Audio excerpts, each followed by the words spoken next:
First, Ms. Hadawaji, Ms. Sidek, thank you.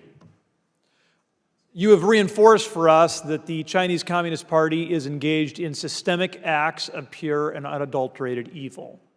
Thank you.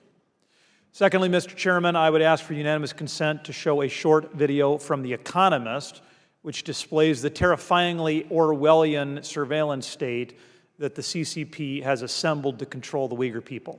Without objection, the clerk will play the video.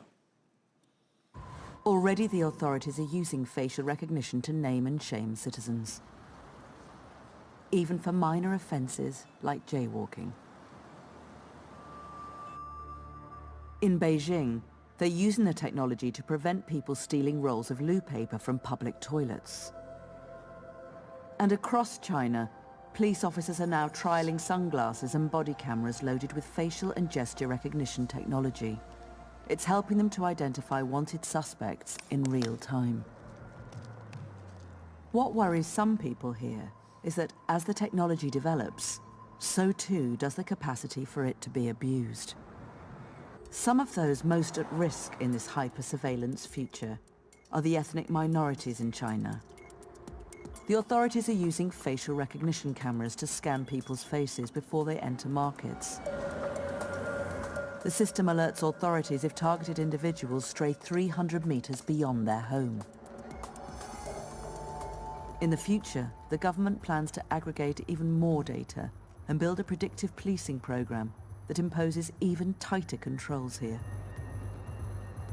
Without checks and balances, China will keep finding new ways to violate the human rights of its citizens.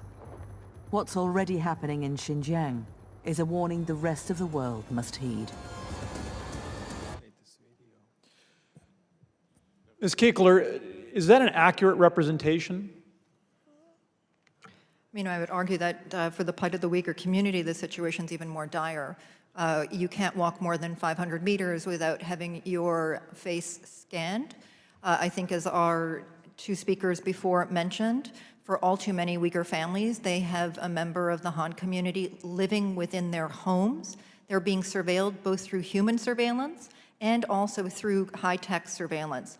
So yes, it's an Orwellian system. It's one, as Nuri said, where you can simply not escape being followed at any moment, and where right now, as we celebrate Ramadan, merely observing the holiday would be grounds for a person to be detained. Every single Uyghur in this room has family members detained. So that video is really just the tip of the iceberg. Yes. Dr. Zenz, is it accurate to say that American investors and firms are providing Chinese technology firms the resources that they need to develop these high-tech surveillance and control tools?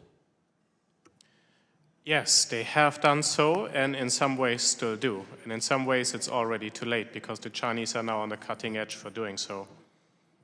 So, Mr. Turkel, is it accurate to say that these surveillance tools, as the Chinese Communist Party perfects them by using them to repress the Uyghur people, could be used to surveil Americans? Absolutely. That's one of the effective tools that they will use to make us to compromise our personal information privacy and also threaten our sovereignty.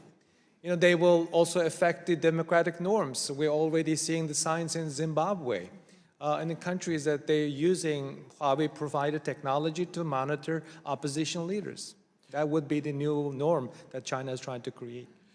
Chair Turkel, earlier you talked about Uyghur people being forced to put apps that spy on their devices. I would let everyone know, some of you probably already know, that TikTok has changed its U.S. privacy policy, allowing the app to automatically collect new types of biometric data, including what it describes as face prints and voice prints. Chair Turkel, is it possible that these kind of high-tech surveillance tools are already on American phones? Yes, that's a spying tool for the Chinese state. They can collect data all around, personal videos, pictures, communications. People argue that our social media companies do that as well, but that's for commercial purpose. But what the Chinese doing it for national security or whatever the data that they have is a valuable data for advancing their AI technology. I think Ms. Kiekler did the right thing by reminding us that surveillance on a phone is nothing like the kind of heart-wrenching atrocities that are committed to millions of Uyghur people every day. But I would remind Americans that this is not just a problem over there, it is a problem here. Americans need to get TikTok off their phones. Mr. Chairman, I yield back. Thank you, Mr. Torres.